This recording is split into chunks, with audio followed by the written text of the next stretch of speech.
So I think we left off last time at page 7, near the middle of page 7.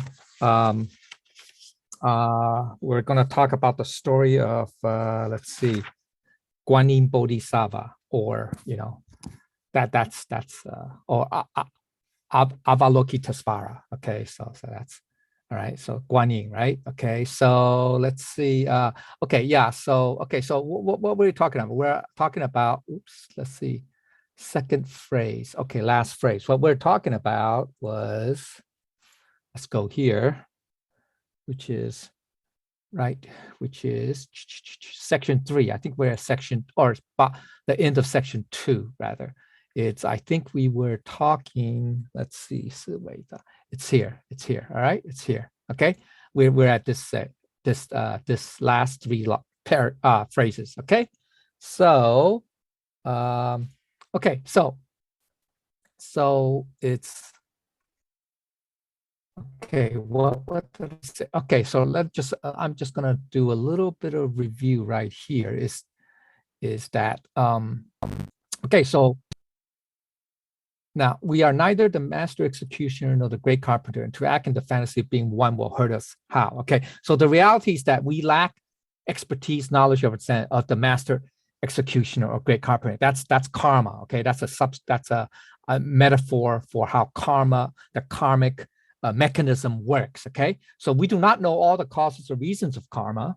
Okay, all right, because it's very difficult, right? Because karma is the causes are basically buried in all the previous lives, right? And we don't know how many previous lives we've had, right? Because some karmic seeds, bear fruit a lot quicker, but some would take multiple lifetimes to bear fruit, right? Or to give a result, right?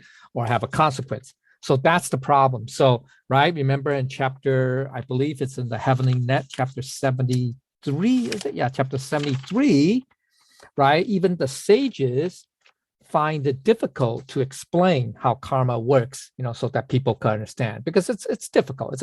Because our human understanding or human perspective is only one lifetime, right? At best, right? Because we don't remember what we did previous lives, right? God knows, right? So anyway, okay, all right. So to take the place of karma in implementing justice according to our wishes, to be the agent of karma in that case, we will hurt ourselves in the future because we will perpetuate this vicious cycle of karmic retribution. That is, violence begets violence, hate begets hate, an eye for an eye, a tooth for a tooth, etc. Now, this notion of an eye for an eye, a tooth for a tooth, right? That's a well-known quote from the Bible, right? In the Bible, I think it was in, oh God, I don't want to say Genesis, not Genesis. It's in the Old Testament. It's either, I don't want to say Leviticus but it's in one of those chapters. All right. Now, this notion of an eye for an eye, of tooth is not unique to the Bible, by the way. Okay, it if you do some research, okay, according to the earliest written records or whatever, it goes all the way back to ancient Babylonia. Babylon, ancient Babylon, which flourished roughly 4,000 plus years ago or something like that. Okay, roughly 2,000 before Common Era. Okay, or before Jesus. Okay, Common Era, 2,000 some years ago. Okay, it goes back to the Code of Hammurabi. Okay, which that's the earliest recorded version, which is around 3,750, 3,800 years ago, roughly.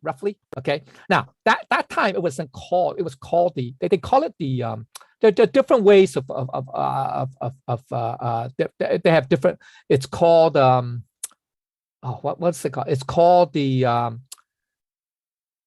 it's not a what they call it, the principle of it's called the principle of reciprocal justice. Okay, reciprocal justice. That means if one party did wrong to another party, right, then that person that was wronged has the right to demand equal justice, right? So that's the idea, right? So now originally in the code in the Babylonian legal system, it was originally used for like lawsuits or things that have to deal with material trade or object, like a person swindled something from or stole something from somebody, right? So therefore, the law mandates that, hey, the guilty person has to repay back in in like kind, so it tries to put a like the notion of equivalence, right? Equivalence, saying, hey, if you did, this level of wrong or commit this level of crime or wrong, then you have to pay back the equal amount, right, or something like that, which is okay dealing with material things, right? I mean, objects, you steal a loaf of bread, you give back a loaf of bread, okay? I mean, this is, now we're talking about 4,000 years ago or so, okay? Now, then they apply that to also to crimes in the case of murder. So it becomes like, okay, so if a person caused the death of another person, then that killer would be put to death. So that's the, okay, all right. So that it carried over to there. Now, okay, it's fine. The notion of equivalence, the notion of equivalence, the principle of reciprocal, I guess, retribution, okay. The problem is objects, things. Now it's found how it got started, how this idea of equivalence or reciprocal, punishment or retribution, is based on originally material things. But humans are not, I mean, yes, we're material things, but humans also have emotions, right? So we have feelings. So that's where karma comes in. Get it? I mean, so if you just deal with objects, material things, there's no real karma. I mean, there is, but there's no karma in the sense that the material objects being stolen or traded or whatever has no feelings, right? They wouldn't have thoughts of vengeance or whatever, hatred or whatever. But you're dealing with humans now. So if you kill another human being, that other human being will also have feelings of hatred, etc., etc. So that's where karma, as far when we're talking about karma, it's dealing with human beings anyway. It's not dealing with objects. Okay, all right. So that's where karma then perpetuates. You extend the karmic cycle. Okay, you extend because you become entangled. Okay, with that. Now it's hard to say. Well, in this lifetime, person A killed person B because in the previous lifetime, we don't know how far back, person B in this lifetime killed person A in this lifetime in some previous past life. Okay, we don't know. We don't know how many times that has been cycled through. A kill B, B kill A kill A, then A kill B, then B kill A, etc., etc., etc. Keeps going on. We don't know. There's no clear accounting of exactly, well, who's the first offender? How far back, how many lifetimes back do we have to go, right? So the problem is it gets hazy, it gets very fuzzy, right? Okay, and then now that's just two people, person A and B. If a person C gets involved, or person D or whoever, then that even complicates more. Okay, that complicates matters even more. All right. So the whole idea is that how karma keeps persisting. Okay, in this case, we're talking about killing, okay, murder, okay, all right. But it's because we keep getting entangled, or we don't stop, we keep perpetuate, we keep promoting, if you will, this notion of, reciprocal justice or reciprocal punishment, if you will, or retribution, et cetera, et cetera. The idea of equivalence that, hey, it's eye for an eye. That's fair. A tooth for a tooth. That's fair, right? I mean, yes, it's fair only in one lifetime. But what about the previous lifetimes? I don't know. I mean, that doesn't address the notion of cause or whatever, right? So that's why it gets very, very complicated. Okay, now I'm sorry, and I don't want to go too much into karma because that should be a separate topic, et cetera, et cetera. But let's go talk about the story of guanine. Okay, it's kind of relevant. Okay, in the sense of karmic affinities and entanglements. Okay, as I mentioned. Okay, all right. So the story goes like this. Okay, once upon a time, in ancient China, there was an old monk that's taking care of a shrine. In this village. Okay, near this village. Okay, all right. It's a very famous shrine because that shrine was dedicated to honoring Guanine Bodhisattva or Avalokitesvara.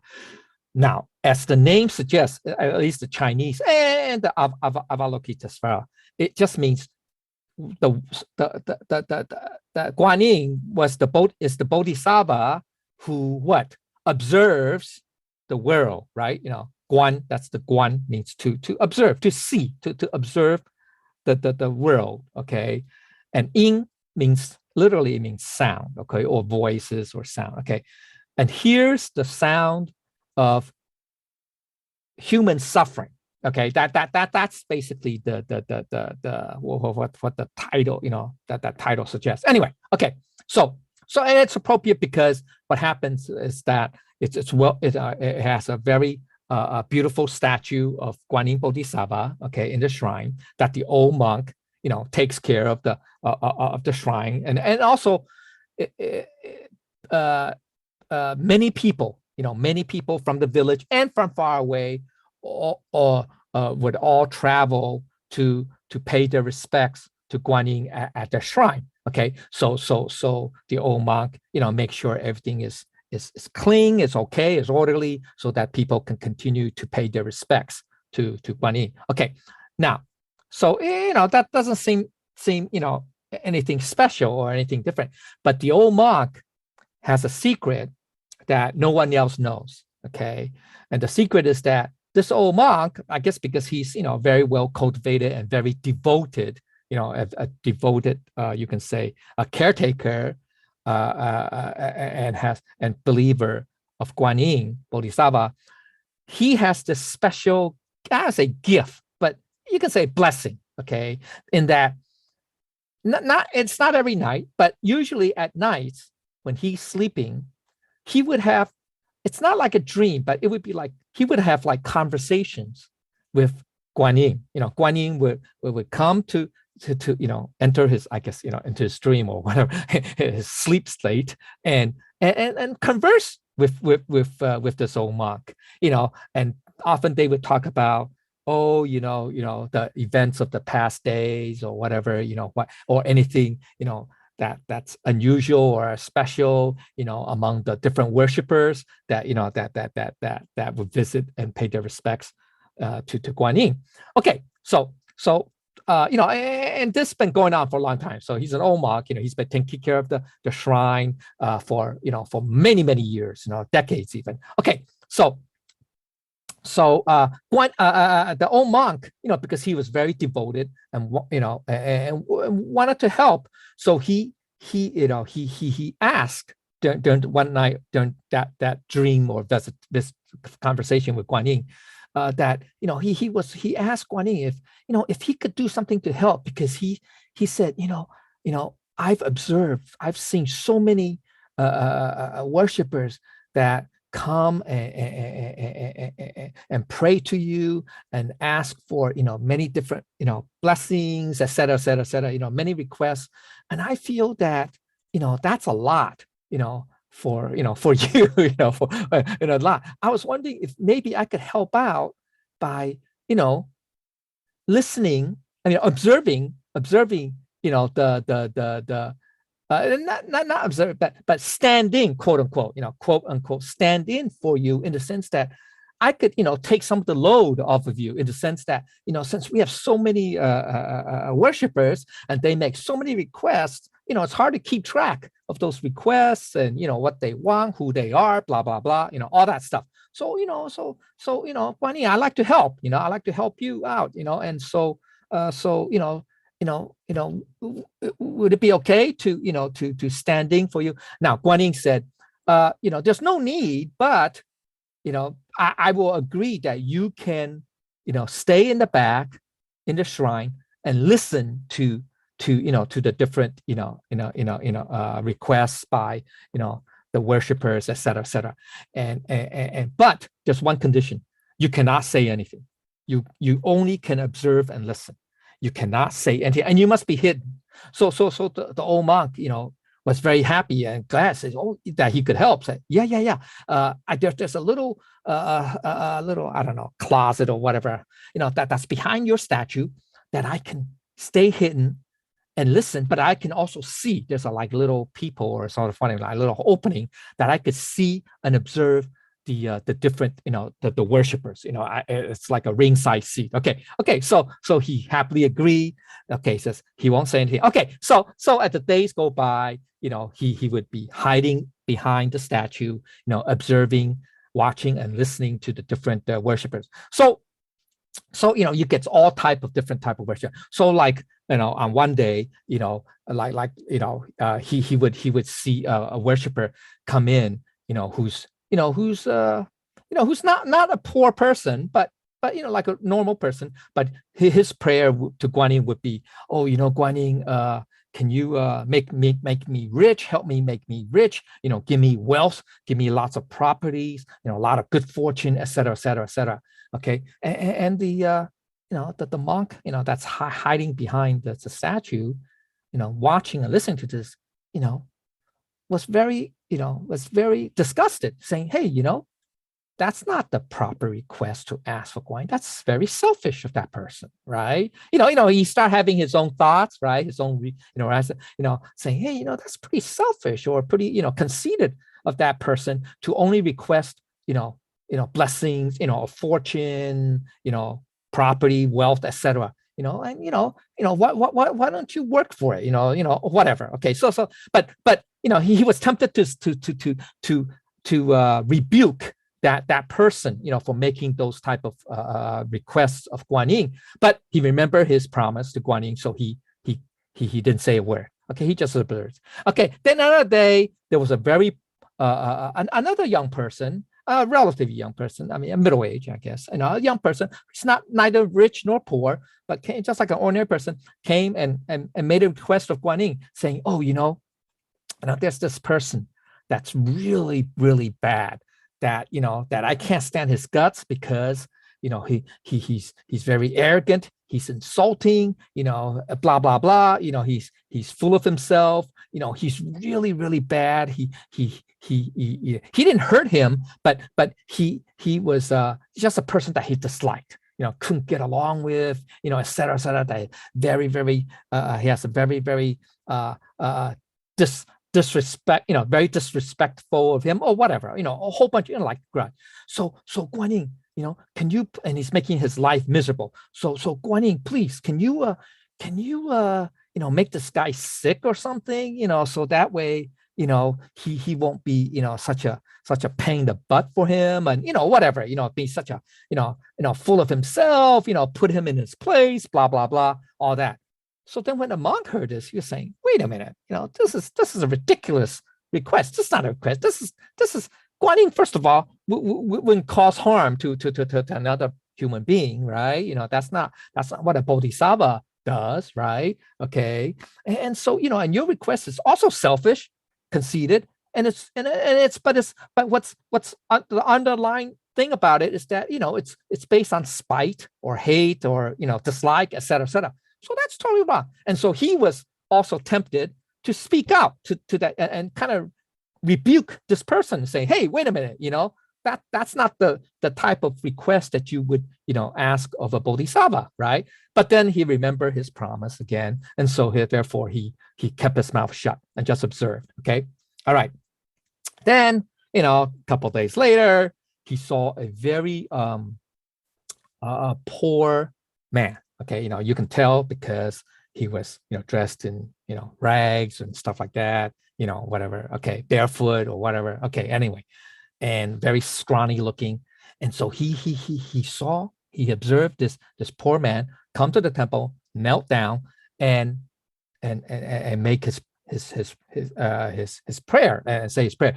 And so this poor person said, "Oh, Guanyin, can you please help me, because he hasn't been working. He lost his farm or whatever or job, and him and his family and his children are have ran out of all their food supplies, or food donated from people, et cetera, okay, and that they're gonna starve, and that they're starving, or not starving to death, but going hungry, okay, and that he wants to pray to Guanyin, hoping that somehow Guanyin could provide a way out for him and his family, so that they won't go hungry for another night." Okay, they're living in a poor shack because they have no more money, etc. For a good place. So anyway, and it's very and it's very very pitiful, very so the old man, the old monk, sorry, nodded his head and said, yeah, that's a good request. That's a because you are truly in need. You're truly you're poor, you're et cetera, et cetera. And so that's reasonable. So but then he obviously didn't say anything either. So he just observed, and then he watched the old man finish his prayer, got up and left. The poor man. Yeah. Okay. Then not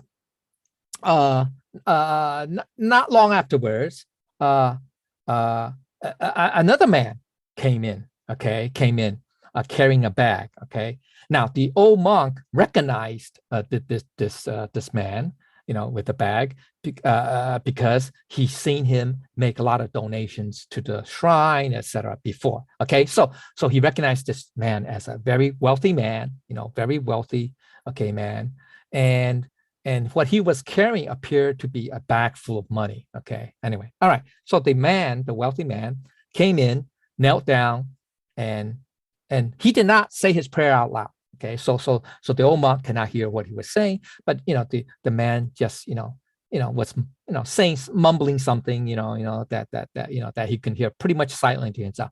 Then not long after, the rich man got up and walked away. Now the old monk noticed that, wait a minute, hey, he was carrying a bag before. Now as he was leaving the shrine, the temple, the man was not carrying the bag with him, and he noticed that, oh wait, the bag, he left by the what do you call that, by the by the altar. Okay, by the altar. Okay, he left the bag by the altar, and so maybe the man, that rich man, forgot about it, because maybe his mind was something else, or somewhere else, and so the old monk was tempted to say, hey, Mr. Richman, aren't you forgetting something? You left your bag.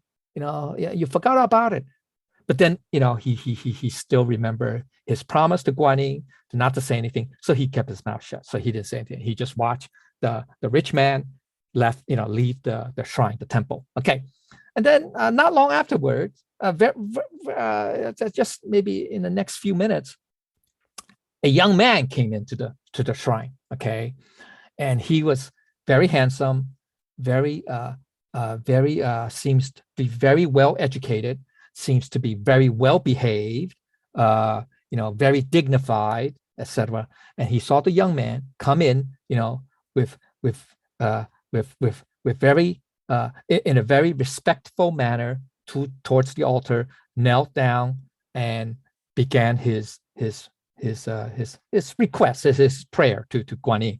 And so the young man said, now he said this out loud, the young man said, oh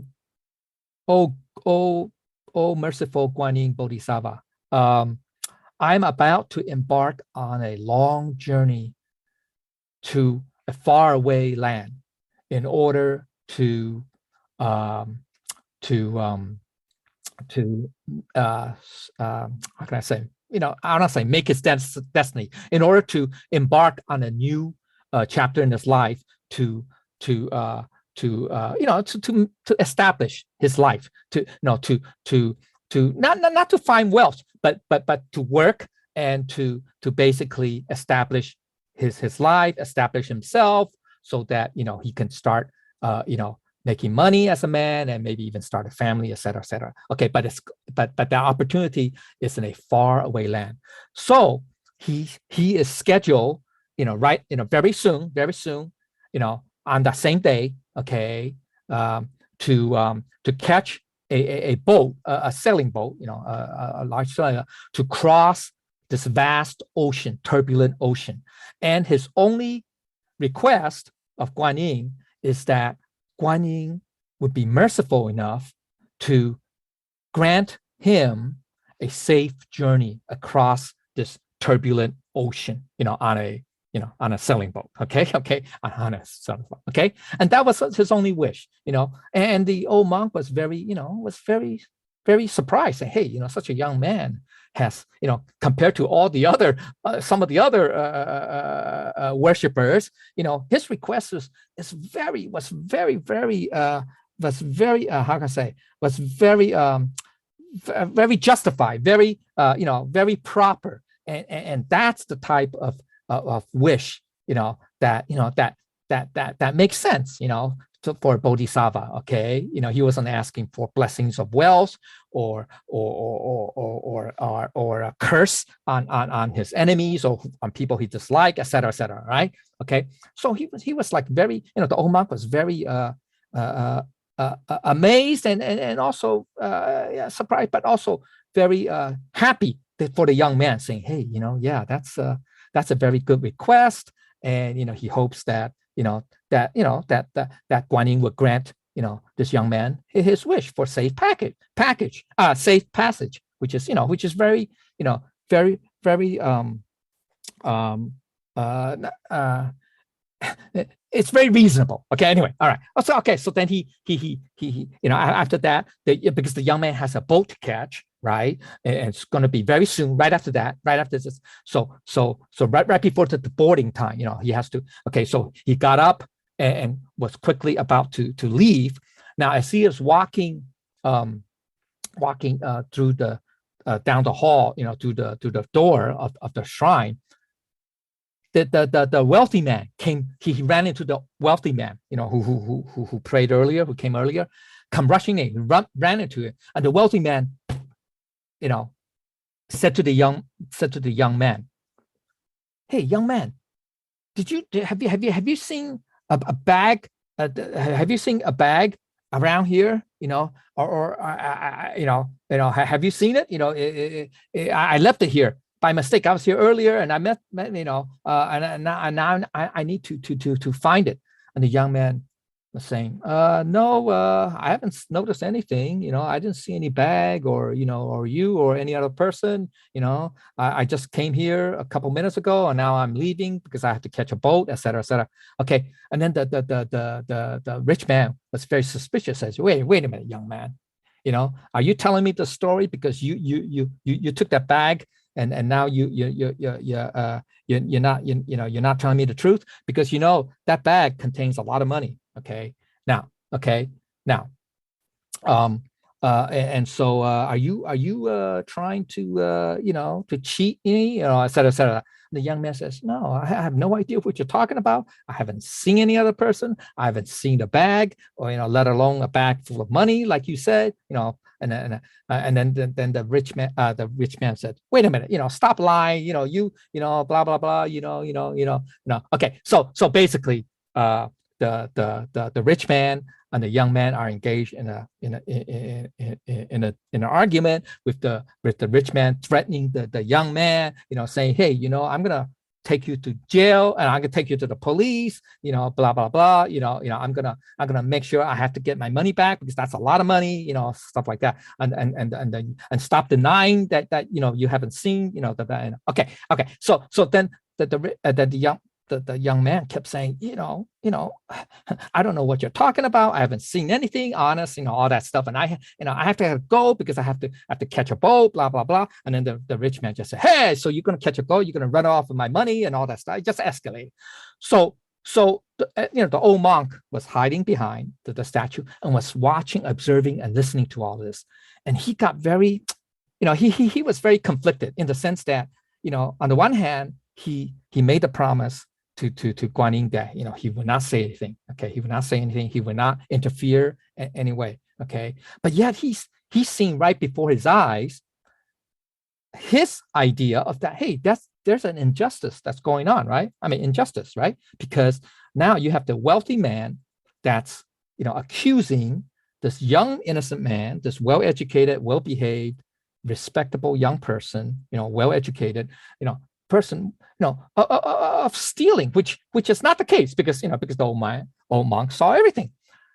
So he was very, very conflicted, and he wasn't sure what to do. But then he, as he watched the wealthy man and the young person arguing, and the wealthy man trying to threaten him and even possibly even harm this young person, young man physically, he couldn't hold it any longer, the old monk. Okay, so in his best manner of I forgot that term, when you throw your voice, I don't know how to call it, like how when people were using mannequins, they can throw their voice and change their tone and everything, anyway, okay, in his best manner of trying to imitate that, and trying to imitate what he thought Guanine's voice would be like, he would, speak with an echo or something. I don't know, something like that. So he did, he did, he tried that to the best of his ability. So he spoke out. He couldn't hold back any longer. All right, because he thought that there was an injustice going on. Okay. Anyway, so in his best way of imitating Guanine's voice, like with an echo, because it's a shrine, so there's a hallway, so you could probably have an echo effect. He said, "Listen, that young man did not take your bag of money. Your bag of money is lying behind or by the altar, next to the altar. Okay, that you have forgotten when you left earlier." So the young man was just paying his respects and had nothing to do with your money. It was, as a matter of fact, sorry, I missed something. That the poor man, I missed, geez, I knew I missed something. Sorry, it's a long story, I'm sorry. Okay, so the poor man, remember when he made that, made the request, okay, after the rich man came, when he got up, he saw that, that there's a bag. He didn't know that was money in there, a bag by the altar. And then he, just out of curiosity, he opened it up and found that there was money in there. So he said, "Oh, Guanine, thank you, Guanine. Thank you for answering my prayers.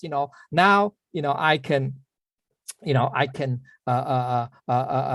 spend, I can go on the next few days without, hunger for me and my family, blah, blah, blah." And so he was very happy and walked away. I'm sorry, I missed that. I spoiled the, Jesus. Anyway, okay.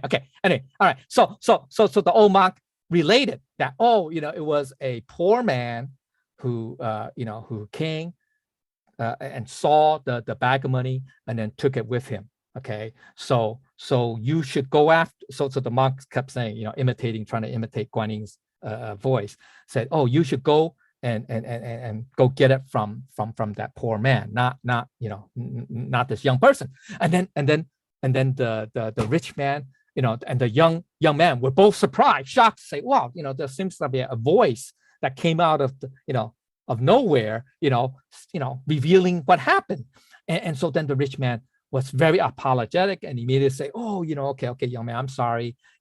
I'm sorry I accused you. I was wrong. No harm done. I threatened you. I'm sorry I threatened you, et cetera, et cetera. I hope you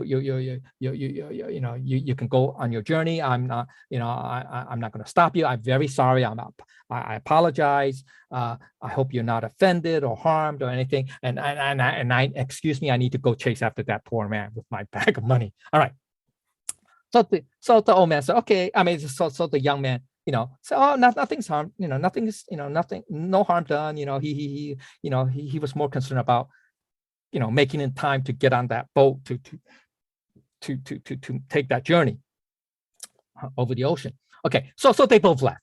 Okay, then nothing else eventful happened. So the old monk was pretty happy, with himself, saying, hey, I did some good today. I helped out guanine by carrying out some, that prevented, something seriously from happening, between the rich man and the young man. Okay, so as he was, sleeping that night, he had this, conversation. Then guanine came, okay, and they began to talk about that day's event. And the old monk was very happy with himself, saying, oh, guanine, I'm glad I helped you out.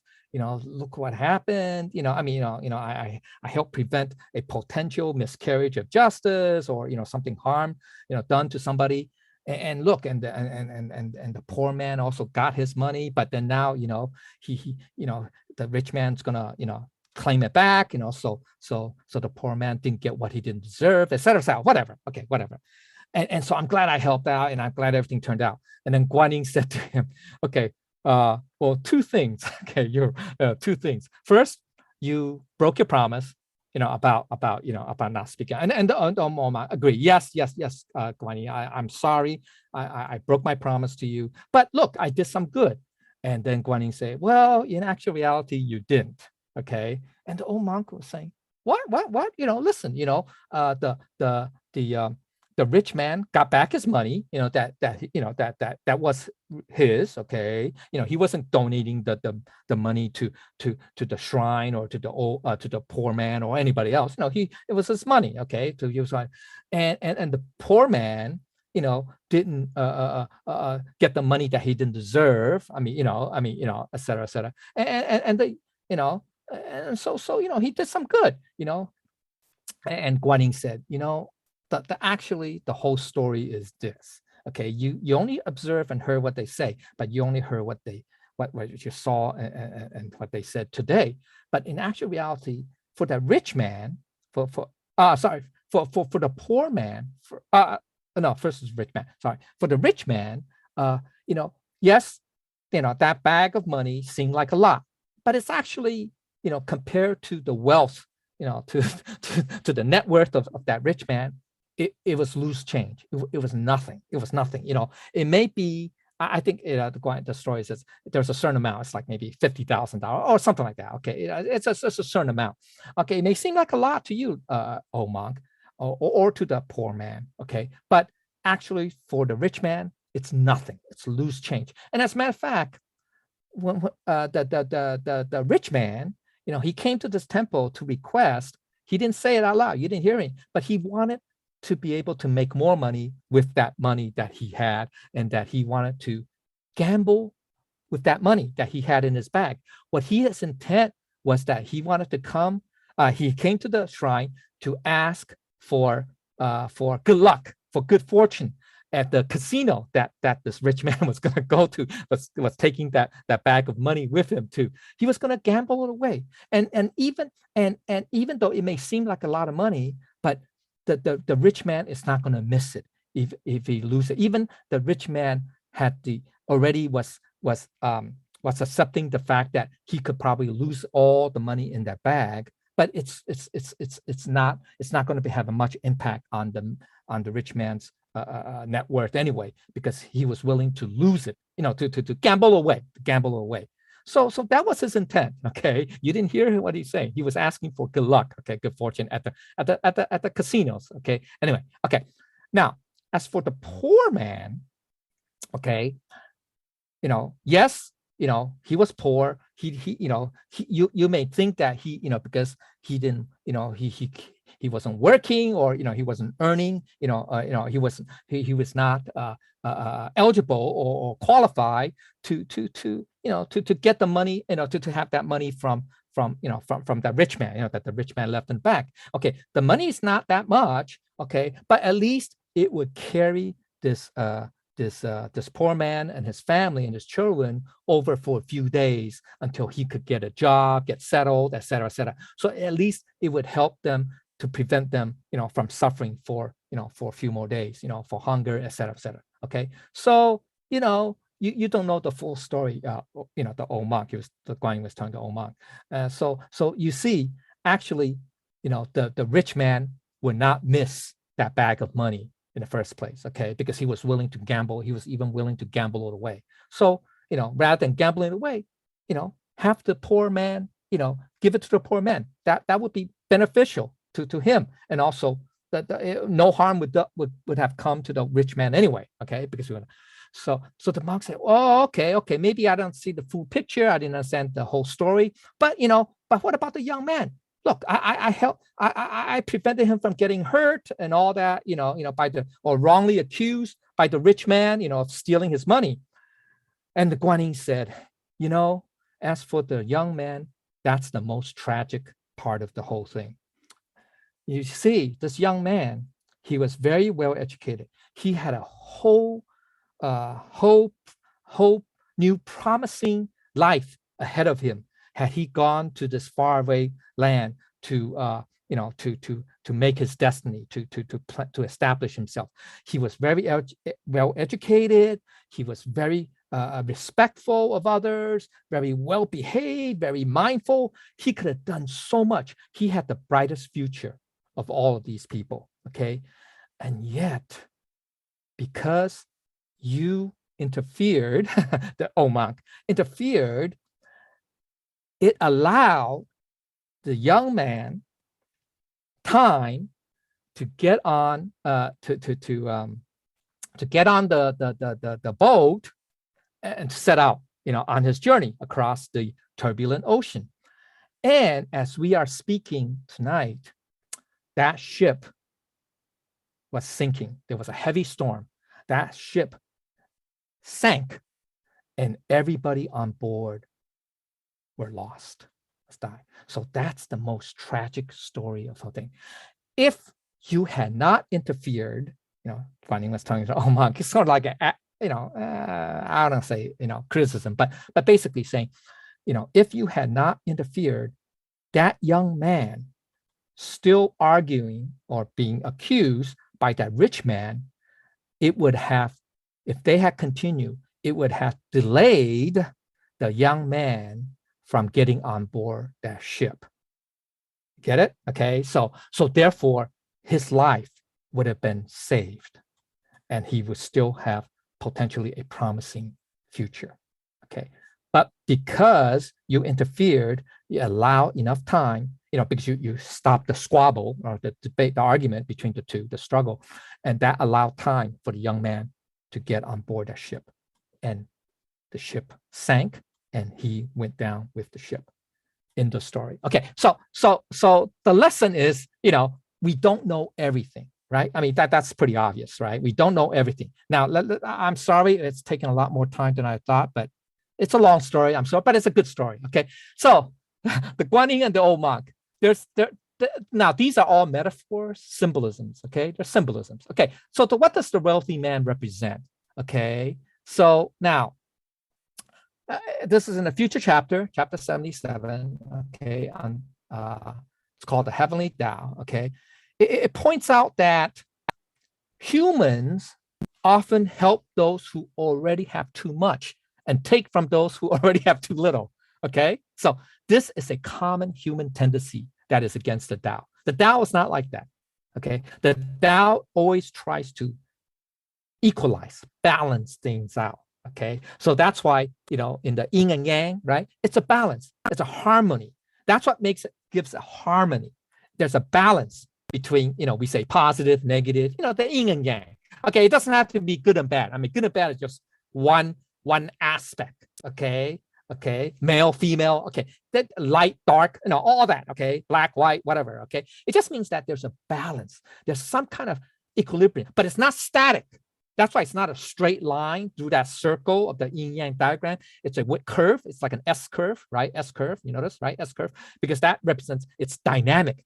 What's dynamic means? Dynamic means it's always changing. It's not fixed. It's not fixed. So what does that mean? What does that dynamic mean? So dynamic means sometimes, but not all the time. The key is sometimes or at certain times, there's more of one than the other. So there could be more yin and then yang, less yang, sorry. And at other times, there could be more yang and less yin, right? That's what it is. But the key is they are all balanced. They are all harmoniously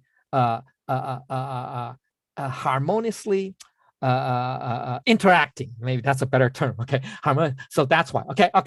So there's a idiom in Chinese that says adding something positive when there's already enough or too much of it. Okay, that's this. Okay, 锦上添花. Okay, so this is reflected now. We say, oh, that's only a special case. It is. It always reaches to the extreme, because by definition, this is meaning that you are trending or tending towards extremes. Okay, to the extremes. Okay, so now one example of this is look at today. Look at today's in terms of not economic, but in terms of finance or wealth. Okay, in the past 40 plus years, 40, 50 years, okay, or so, the rich got richer and the poor got poorer. Every statistic, every study bore this out. Okay, every study from the Wall Street Journal, the most capitalist of the paper, of the newspapers, etc., all the way to the most conservative, the most liberal, whatever. Okay, all can agree on one thing. That is, the rich got richer and the poor got poorer. Okay, as a matter of fact, according to the UN, there was one study that was done, I think, like a couple years ago, 3 years ago, before the pandemic, that the richest 1%. The richest 1% of the world. Now he's talking like a global, okay, global. The world owns over 50% of the world's wealth. I mean, that's I don't know. I don't know if you don't think that indicates that the rich is getting richer and the poor getting poorer. I don't know what is, but the richest 1% owns over 50%, over half of the world's wealth. And they say that trend, it's increasing. It's continuing. Okay. I mean, just like in this last 2 years of the pandemic, right? We have ordinary people, wage earners, ordinary wage earners, middle class, if you will, middle class or the lower class, out of job, because the shutdown, et cetera, out of job, getting kicked out of their apartments because they couldn't pay their rent or utility bill or whatnot. And then the richest billionaires increase their wealth by I don't know how many times. It's kind of disgusting. It's kind of disgusting. It's very obscene. Okay, all right. So and that's a fact. Okay, that's a fact. All right. Okay. So that's the trend. Humans and human institutions or institutions created by humans tend to go on that trend. So let's not talk about wealth. Let's talk about celebrity status, or I guess what, fame, name recognition, whatever. We heap praise on celebrities. We keep heaping more praise, or sometimes we curse them, or whatever, or we shame them too. But most likely more times we heap praise on them. So they're already celebrities. They're already well known. They're already, they're already living the pretty good life already. It is, okay, more so than most people. Okay, more so than the middle bracket. Okay, so do celebrities really need more praise, or should we give more praise to the people that really make a difference to society, that helps society, that keeps society running? Like teachers, like like the garbage collectors, like the street cleaners, like the police, like civil servants, that really keep society running, that really make a difference to ordinary people. Do we need to heap praise on celebrities, people who are already famous, who are rich beyond imagination? Do we need to heap more praise on them? No, but we do. Just look at any tabloid, just go on any internet website, we see that all over the place. Okay, so or take advantage of people when they're down. That's the opposite. Okay, when people are the poorest, are the least able, most vulnerable, and yet they're the ones that's getting hurt the most. The people that the poorest of the poor, we forget about them. We toss them aside.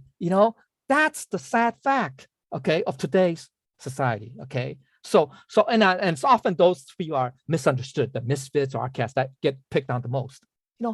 These are the extremes, the two extremes, okay? So that's a reality, okay, in today's world. Okay, now, this is totally opposite to what the heavenly Tao says, okay?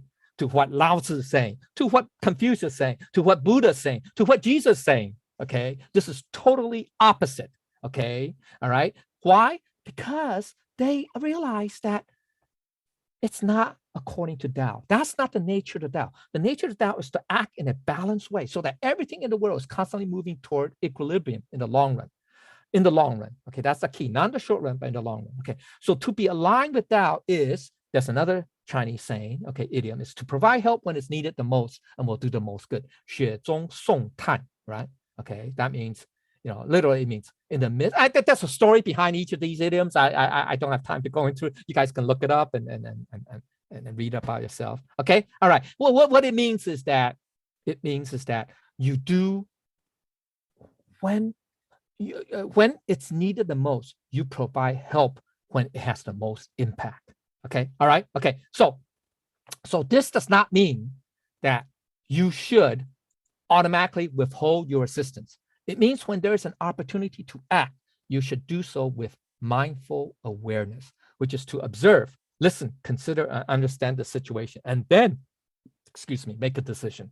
Okay, so the monk acted on based upon what he observed and listened, but he only considered that moment. Okay, he did not know what's going to happen to the young man or to the boat that he was going to go embark on, or he did not know, what the intention of the rich man with his money bag full of money wanted to do, right? Okay, so that's, we have limited knowledge and understanding. So therefore, whatever decision we choose to make must be very careful. Okay, you just understand that. All right. Okay. So also that awareness now may lead you to let things be, which is not the same as to do nothing. Okay, to refrain from doing something is not the same as complete paralysis. Okay, so once again, don't go to the extreme now. Okay, now that awareness, if you see the whole picture, maybe to understand more or whatever, or have a deeper understanding or wisdom, okay, then it may lead you to say, oh, you know what, in this situation, particularly, it's best not to do anything. It's best not to do it. But that does not mean I'm gonna do nothing all the time. Get it? Okay, so it's easy. And now in chapter 76, I believe, yeah, we're gonna talk a little bit about how we have a tendency to go to the extremes too. I mean, it's a little bit to the story. Anyway, all right, okay. Now because time is okay. Symbolism of the poor man. The poor man is the flip side of the wealthy man, and it works the same way as in Tao. So your mindful awareness may compel you to act or not to act. Maybe I should say that. Okay, all right. So it may also compel you to help by letting things be. Okay, that's not to act. Okay, so for example, when you perceive that there's a karmic lesson already in progress, if you interfere and neutralize it, then it will simply have to be repeated at a future time. You know that? Okay, because you interfere, you sort of like cut off that karmic, I won't say retribution, but that karmic consequence. You cut it off, or you prevent it, but then because of law of karma, eventually that still has to manifest. So you just delayed it. Okay. So by helping someone you think is in trouble, it could be you taking away the opportunity for them to learn not to act in a reckless or thoughtless way. And they end up having to relearn the lesson again. So like for the rich man, okay, by you having him, giving him the bag of money back, he's still going to go and gamble it away anyway. Okay. And so he's not going to learn a lesson. He's not going to learn anything. Okay. Okay. All right. Okay. So in some cases, by providing help, you may create a dependency. So this could lead to unintended consequences. So once again, it's not only one or the other, either or, black and white. Okay. Only this or only that.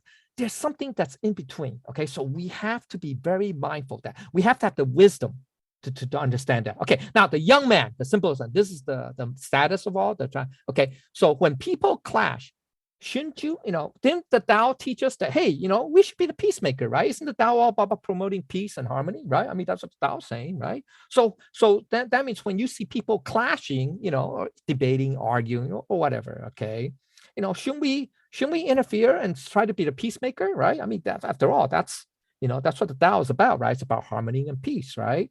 Now, there, the answer is more complicated. It's not just a straight yes or no, okay?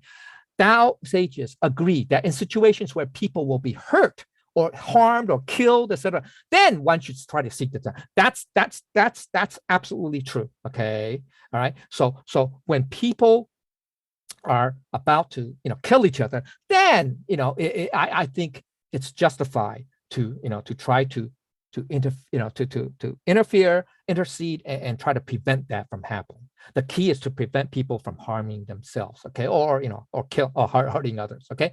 Now, on the other hand, you may also see a conflict that needs to run its course.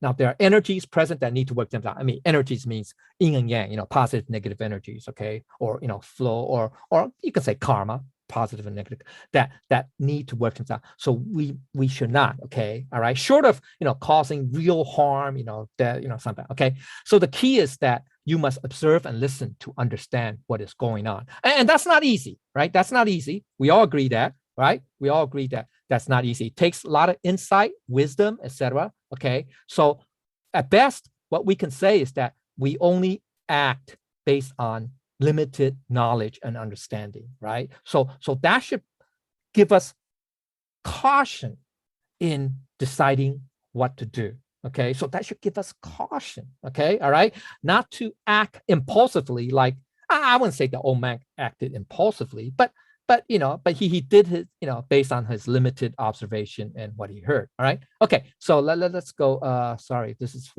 Appendix B, right? Okay. All right. Appendix B. Oh, no, Appendix A. Oh, wow. Okay. I'm gonna take a lot more time than I thought. Okay, but anyway, okay. So here's another meaning. Sorry, God, that was a long story. So anyway, okay. So to make matters worse, okay, to take matters in your own hands can be making mistakes. Okay, now we're talking about killing people, right? The master executioner, or how the karma works, karma retribution. Because we are still human, we're fallible and not perfect. So our perceptions can be skewed, right? Our perceptions, how we observe things, or our data set, okay, or whatever, could be skewed. So the reality may be different than what we perceive. So our recollections are not perfect, etc. Right? Okay, so this will lead to the killing of innocents, to unintentional wrongful killings. Okay, now there's one study by the National Academy of Sciences, I think based in 2010 or 2020. 2018, 29, around there, fairly recent, that they estimate that there's at least a 4% error of wrongful deaths by count. Now, some people criticize the study because they say actually only it's less than that, like 1.5% of people on death row were exonerated. But this study doesn't count only people who have been executed. That's what that criticism said, that 1.5% of people that actually got executed were exonerated by new evidence, etc.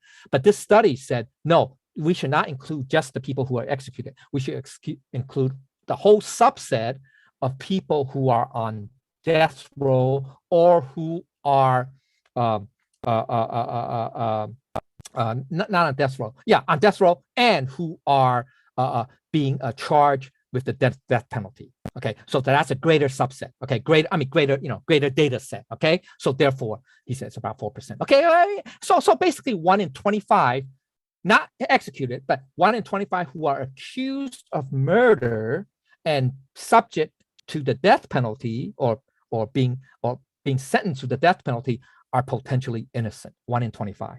So you can say, hey, that's I'm willing to live with that. It's 1 in 25. That's minuscule. That's only 4%. 4 out of 100. So that's worth it. So basically, that logic is saying, hey, it's better to kill 10 people than to let 1 innocent person live, right? Okay, 1 out of 10. I mean, okay, all right, okay. Or it's better to kill 25 people and then to have 1 innocent person live, 1 out of 25, right? Okay, so that's the same logic, which to me it's, it might, you may be removed from it, but if you're that one, that 4%, then, or if you know somebody who's that 4%, then I think you would think otherwise. All right. Okay. So at the society level, when we endorse killing in the name of justice, we actually hurt ourselves more as a society. How's that?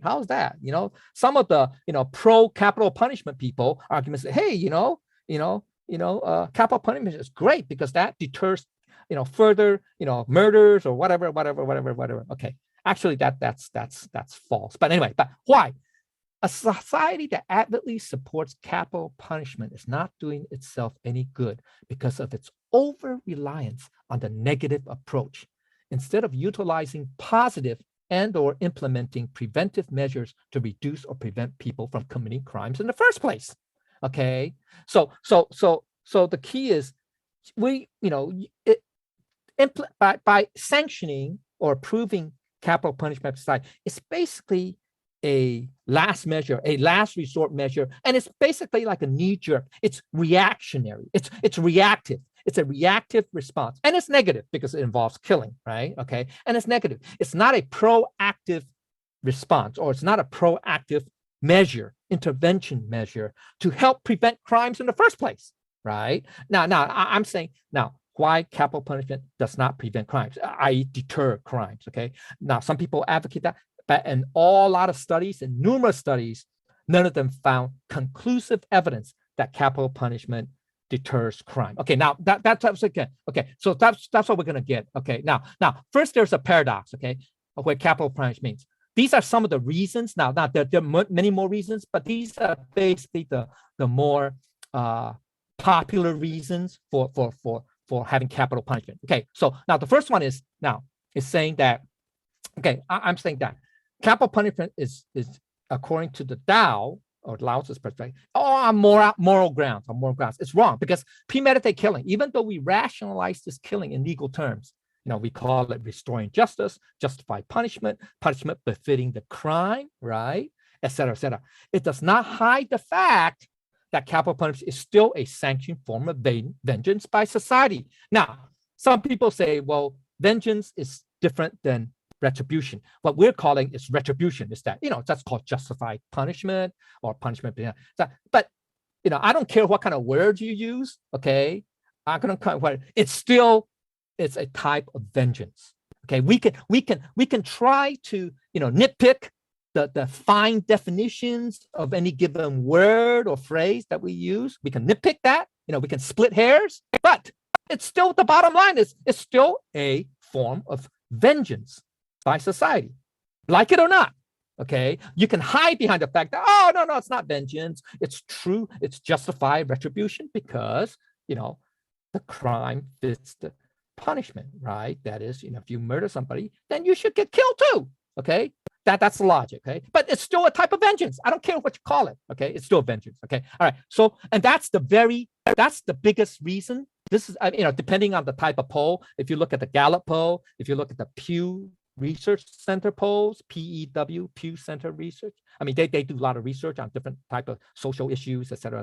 Okay, depending on what year, usually this is the number, the top three reasons. This is the ones that's given, in those surveys. Okay, and I think just the latest one. This is top reason. I think like 60%, 55%. Viewed that way. Now also, depending on how the polls are conducted based on the questions that they ask, it could skew the results. We'll talk about that a little. No, we don't have time. But anyway, you can do the research. Okay. Now, second reason, one of the more popular reasons is that, hey, once you kill somebody, the murder, they won't murder again. Yeah, that's it. Done and over with. Okay. Now, on the flip side, by killing the murder, punishing the murder with death, it removes any possibility of remorse, forgiveness, or making amends. Right? Period. Right? It's gone. Okay, they're gone. Okay, there are no more opportunity. All right. Okay. Now there are stories. We can look up stories of the Buddha talking about, people in his past. Not him, but some of his disciples. In their previous lives who killed. Okay, but they lived because, and yet they lived. They didn't die. They didn't get punished with that. they lived, and they were able to make amends so that they planted the seed for the future, or in this case, during Buddha's time, for them to become his disciples. Yeah, believe it or not, like the story of Mu Jianlin, Ma Galiana. In some previous life, he killed his parents. Now, he didn't kill his parents directly. I think he hired some bandits to do it for him or something like that. But yet, he didn't get punished. He didn't get caught and whatever. And yet he realized his wrong, and he made amends. He made a vow that he wished to become a disciple, to become enlightened, etc., etc. So that in the Buddha's lifetime, he became Buddha's disciple, and he became an arhat. Okay, and so anyway, all right, so okay, all right, okay. Now then, there's another thing. Is that the flip side is that another argument is that people say, hey, capital punishment is cheaper. It's cheaper than life imprisonment without parole. It's cheaper. It's cheaper in the long run. It's the cheapest cost to get rid of criminals or whatever. So actually, okay, you guys can read up the study. Actually, there are about 2,500 to 3,000 inmates that are on death row in the United States, both at the federal prisons and at the state prisons. Okay, so it's only and that's okay, 2,500 to 3,000. Okay, I think it's like 2,500, 2,600 roughly. Okay, anyway, now if you talk about general population of the prison population, okay, including for all sorts of crimes, just anybody who's in prison, be it at the local county jail, local, state or federal jails or penitentiaries. There are like several million Americans incarcerated behind bars, like 2.3. But vast majority of them are for petty crimes, non-violent crimes. So if you reduce the data set to the prison population to only those who are violent criminals, they're roughly about 600, 500,000 to 700. Roughly it fluctuates, year to year, obviously. Roughly 500,000 to 600,000. So that's violent criminals. Okay, so they belong to like Rikers Island, Sing Sing, or what's some of the other popular? I forgot.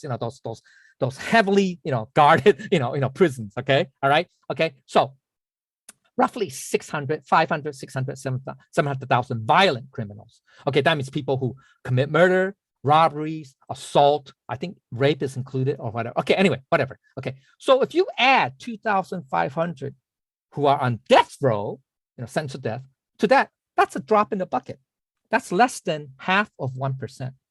Less than half. So don't tell me that the prisons are overcrowded. Adding 2,500 to the 600,000, 700,000 violent criminals is a drop in the bucket. So it's not, because it's not. You're not going to overwhelm the prison system. What's going to overwhelm the prison system is that we have about 1.7 million, 1.5 million who are locked up behind bars because of some petty crimes, misdemeanor, mostly drug related. It's mostly drug related. Okay, so that's where, if you want to reduce prison population, that's where you should be looking. Okay, anyway, all right. So now, because of the imperfect nature of humans, implementing capital punishment becomes an expensive, long process of appeals in most Western societies. Now, in certain other countries, okay, that will still result in wrongful executions, roughly 4%. That's going to be sentenced to death. Okay. Now the actual number that's going to be executed is going to be far less, because it's a long and drawn out, expensive process. There are special courts, different lawyer, different panels. We have to go through the due process. It's called the due process of law. And the reason why society, most Western societies, that still use capital punishment. Japan being one of them. Okay, Taiwan is one of them. I think Singapore is one of them. Okay, because they understood that, hey, mistakes could be made. So therefore, we want to make sure that those who are guilty, those who are sent to death, really are guilty. Really are the killers. Okay, murders. Okay, but even then, it's not 100% correct. Roughly 4%. Okay, anyway. All right. Now, some societies, justice is very swift, especially when it comes to death penalty. Countries like Saudi Arabia, countries like Iran, countries like China, countries like Indonesia. Now, Indonesia is a very interesting case because Indonesia has some of the, I think it's, and Saudi Arabia, usually the Muslim-dominated countries, okay, has extremely strict and draconian laws about drugs, drug trafficking, drug selling, drug use, et cetera, okay? So in Indonesia, they execute people who are, foreign nationals who bring marijuana into the country, okay? And just most recent example, I think there were 2 Australians that were going to be executed and also 2 Nigerians or whatever. And their justification is similar to this, similar to the last one, which is that it's swift executions is justified, is a good deterrence against, a particular, criminal activity. In this case, drugs, drug smuggling, drug use, etc. Okay, drug selling, etc. But actually, in fact, if you look at the statistics, Indonesia, they have, they executed, a couple thousand people in the last few years for drug use. And yet the number of drug offenses increased. So I don't see now it's a correlation that's true, but so it does not really a pinpoint causality or cause and effect. But, your argument that, that swift executions on drug dealing, will deter drug dealing. Well, in fact, that's not the case, right? So anyway, all right, okay. So as a matter of fact, you could go on that there's different websites, but anyway, you could go on. As a matter of fact, in terms of, okay, now let's go to the fourth side. Capital punishment often lacks the intended deterrence effect because it's dependent on the fear of death. Okay, now this is speaking from the psychological point of view or whatever. Okay, now in the U.S., okay, we have a mixed bag. We have some states that don't have capital punishment and some states that do. Okay, New York, New Jersey, most New England states, I think Pennsylvania, Maryland, Connecticut, Rhode Island, Massachusetts, I think even Maine, and I think almost all the New England states have no capital punishment, or either that or have a moratorium, hold on capital punishment. Now, some states, most of the states in the U.S., there are 28 states that have capital punishment. Okay, most of them lie in the Midwest or in the South, particularly in the South. Believe it or not, California has capital punishment. Okay, believe it or not. Okay, believe it or not, it does. Even though they have a moratorium. Okay, the governor, put a moratorium. Anyway, and I think the California State Supreme Court did the same. But anyway, in the states that have the highest executions, they carry out the most executions. Texas, the state that has the most inmates on on death row, that's California. Okay, and I think the state that charged or indicted the most people with capital punishment. In other words, charge the most people with pass judgment with the most charge the most people with with capital punishment is the state of Florida. So Florida charged the most in terms of percentage, like the number of inmates that are charged with capital punishment is Florida, and then the most inmates on death row, they've already been sentenced to death. Okay, that's why they're on death row. It's in California, and then Texas, the state that carry out the most executions. Okay, I think they just did it recently. Okay, in the last year or two. Anyway, okay, all right. Now these are the state level. There's the federal too, but anyway, okay. But these 3 states, okay, so they're the highest in everything, in terms of killing, capital punishment, charging most inmates on death row, etc. Yet you would think that, hey, if this argument is true, that hey, there should be a deterrence, right? There should be a deterrence. They should deter criminals from committing murder. The homicide. I'm not talking about robbery, rape, or assault or whatever, but I'm talking about homicide, murder, premeditated murder especially. Okay, you would think that the premeditated homicide rates in these 3 states would go down if deterrence actually if there's actually a deterrent effect with capital punishment. Well, guess what? Those three has one of the highest murder rates in the whole country. The highest. Okay, so there's no correlation. There are other factors. It just proves that there. Now, mostly in the southern states, that includes Louisiana, Oklahoma, Mississippi, Alabama, Georgia, I think Tennessee, I think Florida, and a couple Midwestern states. Especially the southern states, they have the highest homicide rates than the New England states, which have no capital punishment. In other words, you know what's the percentage? Is crazy. It's 6 out of 100,000 in the southern states that have capital punishment, and 3 out of 100,000 in the New England state. So it's half. So there's no real correlation about deterrence. So that the argument about deterrence is not backed up by statistics, by reality. Okay, so all right. So you guys can look at this. I'm sorry, this class is not supposed to be not about the pros and cons, but anyway, okay. Even there's another argument. People say, oh, the Bible said that in Genesis. I think Genesis chapter 9 verse 6, or I got it's either chapter 9 verse 6 or chapter 6 verse 9. Let's see. It's one of them. Okay. Anyway, doesn't matter. Okay. So all right. Okay. So God said that if you murder chapter 9 verse 6. Yeah. Okay. So anyway, but then again, I don't want to get that. There are other areas in the Bible that God said, vengeance is mine, right? If you look at this,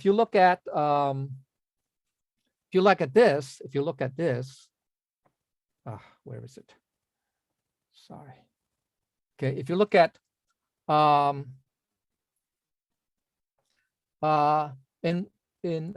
it's from Deuteronomy. It's also in Romans. Okay, all right. I think Paul also says, vengeance is mine, I will repay, said the Lord. So what I'm saying is, the Bible's not absolutely clear, okay, on saying, what God said, should society have capital punishment or not capital punishment?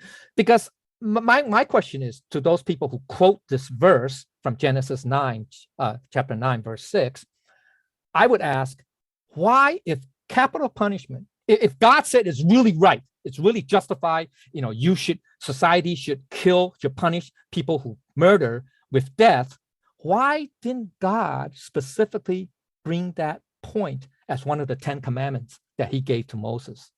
And yet on the 10 commandments, I forgot which one, is it the 4th or the 5th that said, you should not kill, right? God could have substituted and say, if you kill, you should be punished with death. Then therefore there's no ambiguity because it's in the 10 commandments. It's part of the 10 commandments. So there's no gray area, no misinterpretation, no room to interpret, right? It'll be black and white. If punishment by death is truly so important, so righteous, so justified, why didn't God specifically put that commandment in the 10 commandments? People say, oh, you ask God. God works in mysterious. Well, the better answer is karma works in mysterious ways, okay? Because we can't understand.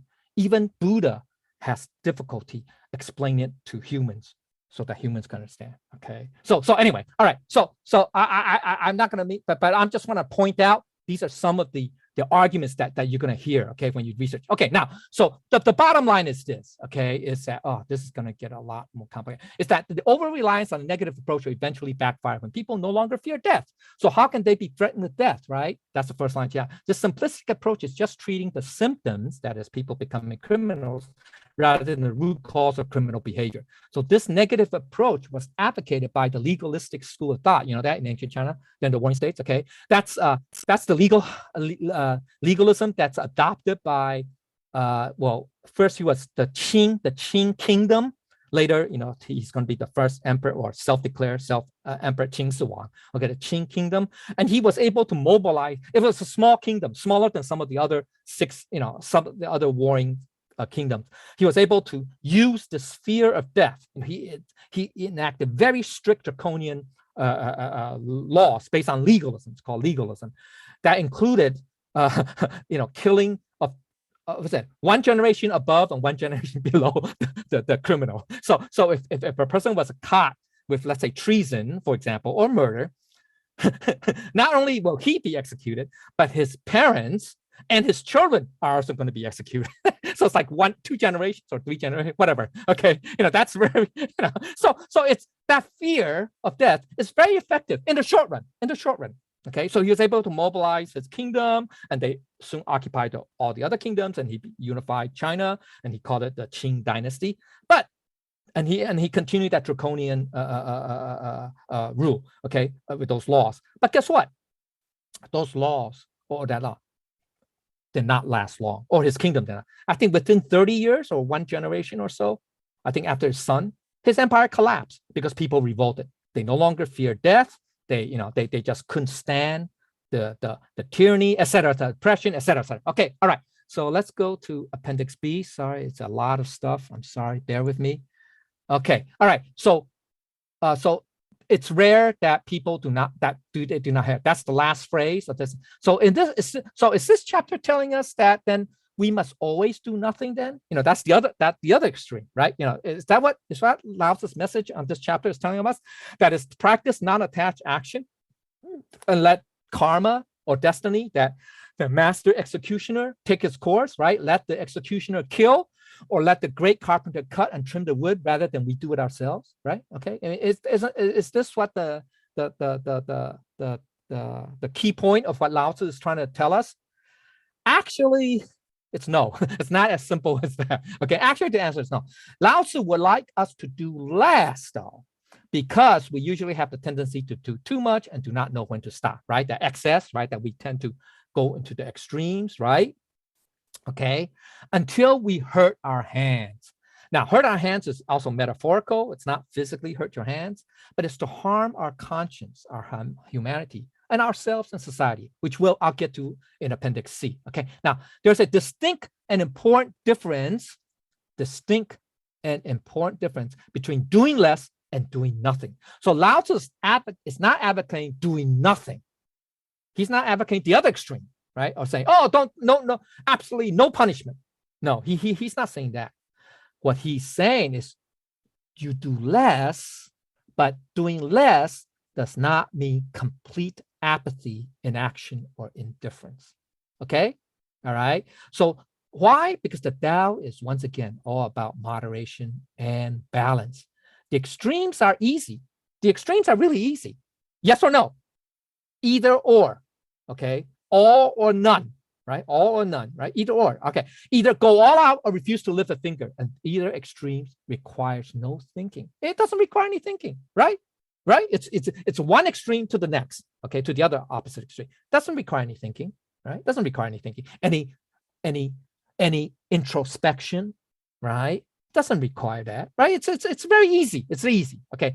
Now, so to go all out requires no awareness, no observation, no thinking, to have the maximum interference or reckless meddling in any situation out there, or according to whatever your whims dictate. Yeah, it doesn't require any awareness, right? To go all out, right? To go all out, right?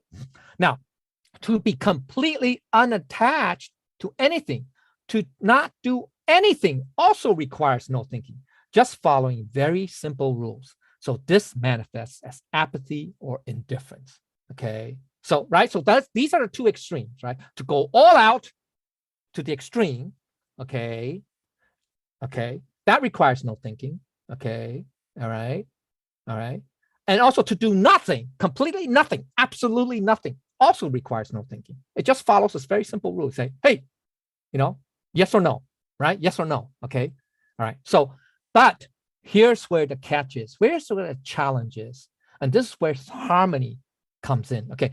It is the middle ground or moderation that requires work and thinking and consideration, etc., etc. Okay. It requires observation, thinking, understanding, and the skill to live just right, to strike just the right balance, equilibrium. Okay.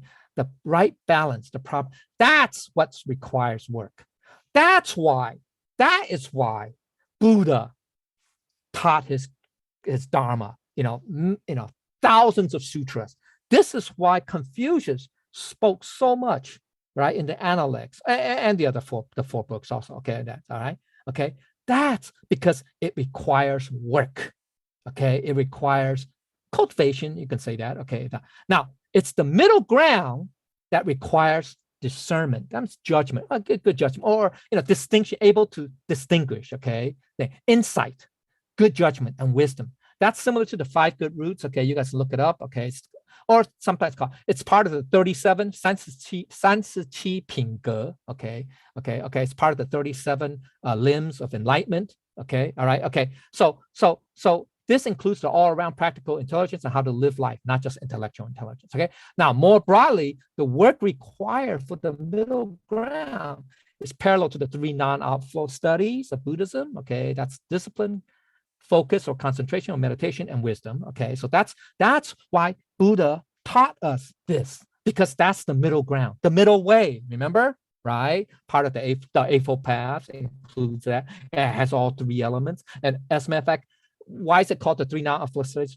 Because all of Buddha sutras include either one or more of these 3 components. Okay, all right. Okay, so just like someone is balancing themselves in a high wire act, that's a metaphor for life. Okay, life has its ups and downs, right? Its uncertainties, et cetera, et cetera, et cetera. Okay, it requires skill and practice to maintain equilibrium or balance on the high wire. It requires understanding to live life just right, to strike the proper balance, neither too much nor too little, no excess. All right. Okay. Thus, non-attached action never meant doing nothing. Non-attached action, the Wu Wei, right? That's the central core teaching of the Tao Te Ching. Does not mean doing nothing. It's from the beginning, its actual meaning was to let go of attachments, agendas, contrivances, etc., so we can create the best effect with minimum effort or no effort at all, to do just what is required for the maximum effect. Okay, all right. Let's see. I'm sorry, I'm going overboard. I'm sorry, it's already 90 minutes. Okay, so the implication is this. Oh man, I got too much. I added an additional part, but anyway. Okay, so the implication is this, that the master executioner, that's the karmic retribution, is the heaven's way of dispensing justice. So it has its place and duty in the universe. It is more ideal or fitting for this formless way of carrying out its duties between heaven and earth, whereas when humans substitute for this master executioner or great carpenter, it is not that ideal, right? Because we can make mistakes, right? We're not perfect. We don't know everything, all right? So on an internal level, we should not have thoughts of killing. That's being the master executioner of great karma. Because not only does it harm our conscience, that is, it kills our compassion, but we will also be planting the seeds of karmic retribution within our minds, even though we did not actually do the killing. The mere thought of killing is to plant the very seed of future negative karma, right? In Buddha's saying, they say a single thought can create the universe, or 一念生万物, okay, or 万物 means everything, okay, not just living thing, okay, all right. So one thought can create everything, okay. So all right, so the summary is this. Okay, so sorry about that. Okay, now so as for this notion of karmic retribution, so now we know that society should protect itself, right? But to what extent? That's the question, all right.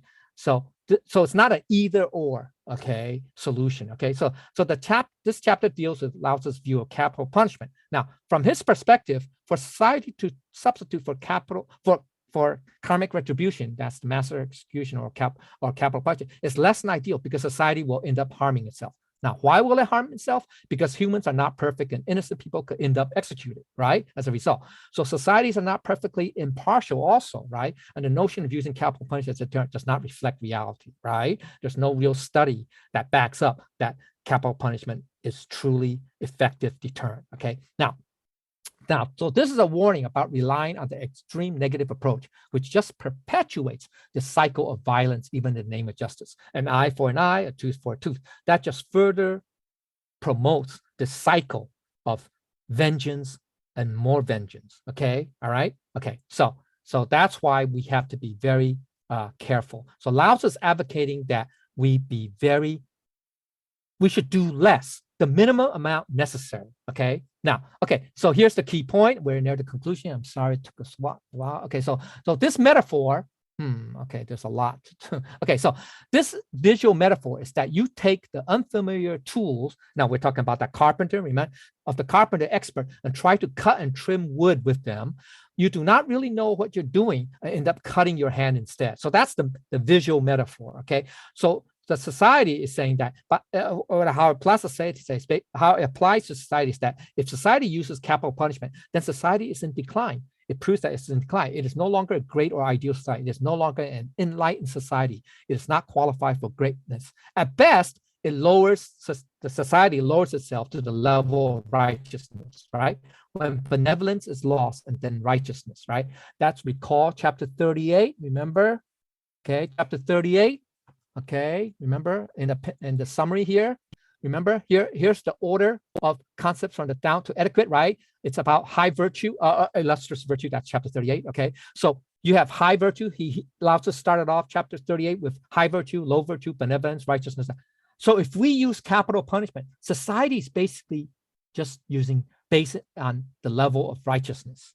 We're just saying, hey, yeah, it's justified, right? Because, the punishment matches the crime, right? Right? It matches the crime, right? You kill, so therefore you're gonna kill. You're gonna be killed, right? Okay.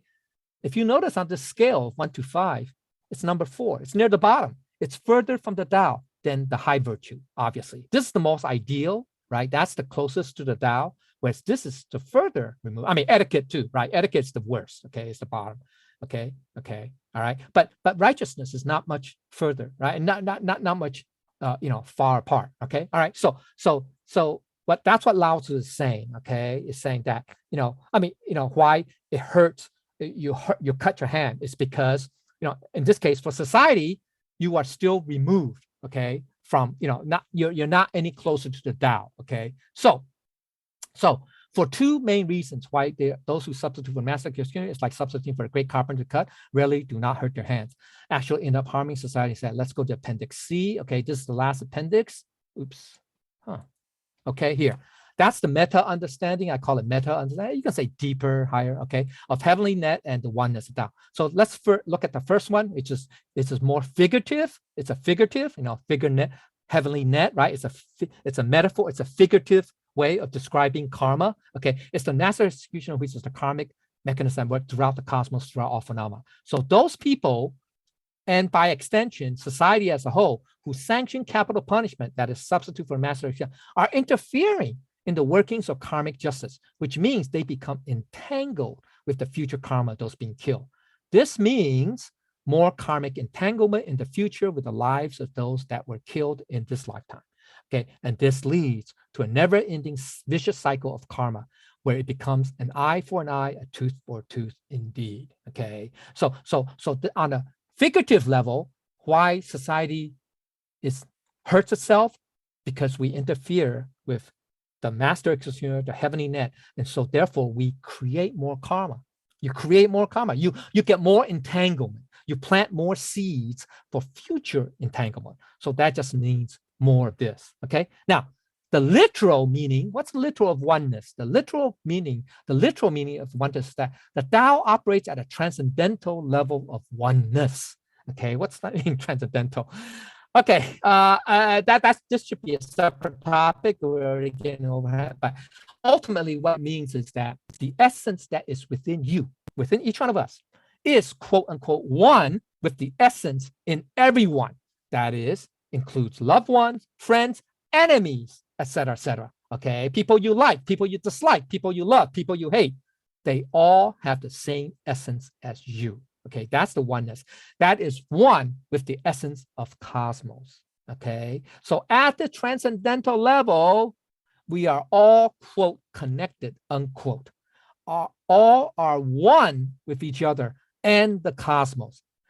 I say transcendental because it's beyond the physical. That's the key. Beyond the tangible, beyond the physical, beyond the form level. Okay, there is no distinction or separation between any one of us. Now, an example would be dream analysis. People say, oh, how can I be the king? How can I be the emperor? How can I be, be that person when, we are separate entities, blah, blah, blah, etc.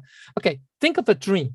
When you have a dream, psychologists use this a lot. When you have a dream, okay, you could dream of many things, right? You dream that once you you interact with different people, like say, you interact with your boss or your friends or whoever, even your people you dislike, people you hate, your enemies, or with the kings or whoever, superiors, whatever, inferiors, whoever. Okay, that's that. Actually, all of those people, those who you think are different people, are actually you, because it all happened in your dream. It's you, your essence, taking on those different roles, like different role playing. It's like a stage. Okay, it's like a stage. Yeah, it's like a stage. Okay, it's like a stage. Okay, it's actually you. It's still you. Okay. Anyway, all right. Okay. So that's more at the tangible level, psychological level. Okay. Now, when you realize that everything is you, that the essence of you is the same essence as everyone else, as the same, it's the same as the one with the essence of the cosmos. When you realize this, then you are fully awakened, fully enlightened. You are the Buddha. Okay.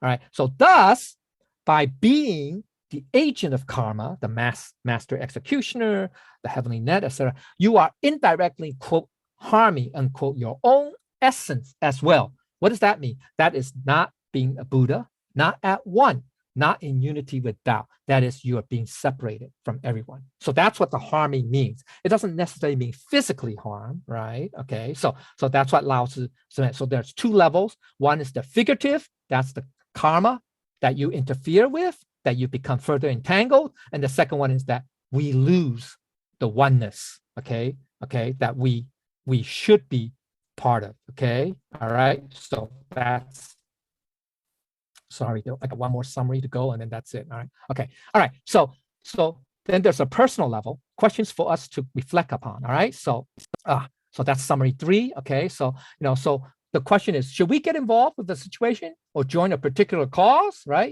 Should we get involved or not get? So to get involved or not get involved, it's like to be or not to be, to get involved or not to get involved.